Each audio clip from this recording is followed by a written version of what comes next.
Surgical strikes पिछले कुछ सालों में बहुत ज्यादा लाइक लाइमलाइट में आए थे और most of the surgical strikes के लिए पैरा एसएफ कमांडोज को चुना जाता है। ये मिशंस को एग्जैक्टली एग्जीक्यूट कैसे किया जाता है from top to bottom? For viewers, any innocent blood, it is never happens ki India doesn't retaliate back. It is done. Yes. It is done. Blood is avenged with blood. यानी कि खून का बदला खून. If I am not doing it, our unit is not, some other is doing it. If they, Marcos might be doing, somebody might be doing somewhere or the other. जो special forces हैं पर से, they are strategic assets of the country. यानी कि आप जब हमें बोलते हैं कि best of the best elite forces, viewers should know कि आपको नॉर्मल मिशंस के लिए नहीं यूज किया जाता। जहां पर मिलिटेंट्स का और टेररिस्ट का सबसे ज्यादा मूवमेंट है, high value targets are there, so you employ the special forces over there. Para SF, because most of the time it is like acting like ghosts, यानी कि भूत की तरह, और वो फोर्स है जिसको जो ज्यादा दिखा नहीं रही है। कम काबिल, जल्दी गए,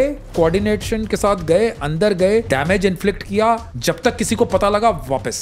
टास्किंग जो पर से है, it comes from the highest authorities, whether it is army, whether it is ministry of defence, आप जिसको भी कह ले, जो ये मिशन करना है, ये मिशन करना है। The tactical part of it, the execution part of it remains with the commanders on ground, only because you are conducting a operation of that intensity with that speed, और आप shock action से काम कर रहे हो, तो आपकी coordination has to be very very good, and secrecy, it's very very secret. Next morning after things have been done, when people are back, उसके बाद ही पता लगता है कि ये काम हो गया।